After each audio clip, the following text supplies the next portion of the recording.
What's good, everybody? Chris here again. Chris Goes Outdoors. Today in this video we're going to attempt to tackle the wall insulation. So to do that we're going to use a mix of my leftover 1-inch thick polyiso foam. I think that is going to go in these kind of cutout areas here. And then we are also going to use this right here. So this is 3M thinsulate. This is the SM600L, which supposedly once it gets out of the package and you let it kind of thicken up, supposedly has an R value of 5.2. From what I've read, it's a pretty good insulation to use for things like this. It's supposedly pretty mold resistant. I think it's non-toxic, supposedly. Everything's claiming non-toxic. Everything's gonna kill you though. And I don't know if it's designed specifically for it, but I think it might be, like specifically for like car usage. So gonna kind of pop off all these panels and stuff and just get going. I also went to Lowe's and picked up one of these, which are the things you jam in the ground to like mark your driveway in the snow.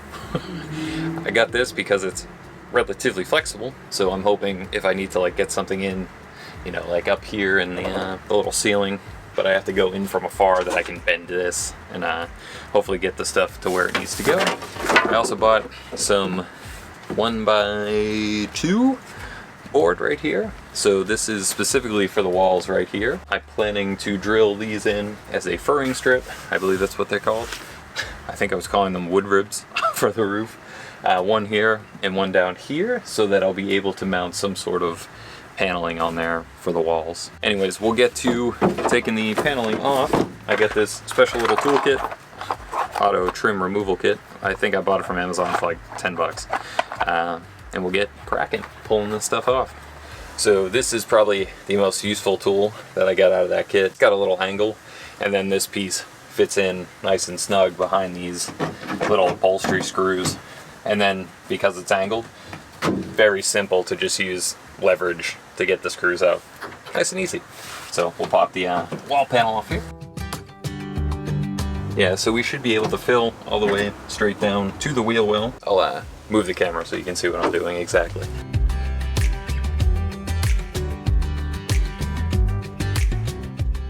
Alright, so the audio gets screwed up a bit here, but all I'm saying is that in this area it's going to be a little tricky to insulate. The wheel well is right there, but there's no real easy way to kind of just put the insulation in. There's metal kind of all over the place, and I'm going to essentially have to cut it and just kind of glue it in as I go. So, and this right here, for a while I thought was actually a vent to something, maybe for the HVAC system, like the heat and air conditioning, but it turns out it's not. I think it was just to enable some airflow throughout the van, but it doesn't go to anywhere. But unfortunately there is some wiring behind it, so I just had to keep that in mind while I was putting the insulation in. So upon seeing the menagerie of wires down there, I decided instead to start in this back little access panel here. I just thought it would be a better starting place before I started with the actual wall panels itself, and just unwrapping the thinsulate material right here. So in order to get it to the proper length, I did some measuring as I was going along and just tried to get the length of the actual insulation, the length and the width, cut to what I thought was the perfect length for inside of the spacing. And it worked out pretty well. The thinsulate cut's super easy. You can cut it with just basic scissors, so I'm just making sure right now that it goes all the way down to the bottom of the van, and cutting a piece here for the upper section right now. And then here you can see I'm just kind of jamming the thinsulate that I cut into the little cavity in the back there using that little stick I bought. Worked okay. That thing was like really hard to bend, but, and there we go, just pulling it up in between the little cavity there, just making sure it's sitting as I want it to. And then right here I'm pointing toward the back of the van and the little gaps in between where like the roof is, and I'm not sure how I'm going to fill them. So just looking at it, seeing what's good. So for that little section I just measured the length and width and cut a piece long and wide enough that I could kind of bend it and just shove it in there using the little tool I bought, the little stick, and it actually worked perfect. So got that in there, no problem. So here I'm just filling in the space right above the back doors where it connects to the roof. Unfortunately, I can't push it over further because there's something blocking it, metal there of some sort. So I just fill it in the best I can, and then I cut some more thinsulate and just filled in the rest of the little cavity that we were using to push all the other stuff in, and just to try to seal everything off, keep it as insulated as possible. So this next part was a complete and utter failure. I was trying to run a string down through the top of this little crevasse in the wall here, down to the bottom of the wall so I could tie some thinsulate insulation to it and then just pull it all the way up. But it didn't work. There's something blocking the string from going down. I think it's actually the hinge that hooks to the door. So there's no way. There was no way at all. So I just vetoed that plan and moved on. So I just decided to leave that open. You can't get in there from the little compartment that's open either, so I just moved on to actually insulating the wall. And this was challenging because there's so many spots in there and around the wheel well that you can't use like a specific, like just large piece.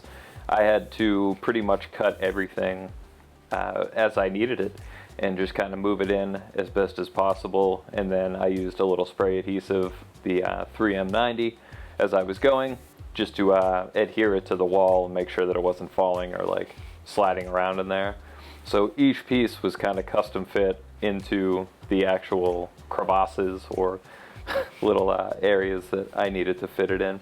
And it actually did work pretty good. Just take your time with it, and I think you'll overall be happy and pleased with the result once you're finished. And then I decide to take off the little vent and see if it's possible to insulate back there. And it turns out there is a pretty big lot of wires back there. So this is when the volume kicks back on. I realized my mistake with the microphone. So we'll jump back into regular audio and pretend like this never happened. So hopefully you can see in there anyway. There's definitely just a little bit that's not insulated. If I'm being honest, it's probably okay. So I think I'm actually just gonna leave it like that. So I'm actually thinking now I might just do something like this and then cut it out here, so that way this thing will just kind of insulate and maybe ventilate a little bit. I think that would work. No?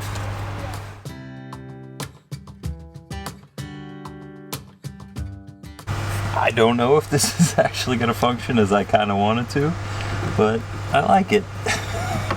Hopefully it'll insulate a little bit, and that way it's not on the actual wires, it's pushed back a little bit away from the wires, and it's easily removable, and I can get in there easily if I got to get to the wires for whatever reason. Works for me. So we're gonna cut one more piece, I think, just to fill in this a little bit, give it a little more extra insulation, I guess. Probably not really even needed, but just in case.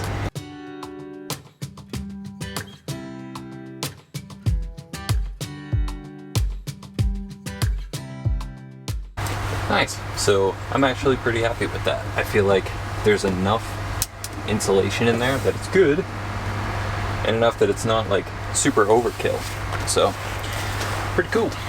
I think I could even pop back on the little carpet piece, and should be good. So that's what we're looking at. I tried specifically not to push it in super hard and compress it, so there should be more than enough right there. I did put a little piece right inside there to cover up that whole grate, and then just screwed that in. Maybe that's good, maybe it's not. So this we have all filled in as well, and that we do too, but I already covered that up. So, and then the insulation should go all the way down to here, and then from here all the way up to right here. So we'll probably start on the other side, or maybe I'll do the door now for this one, and then maybe we'll cut out the insulation on here. We'll see what happens.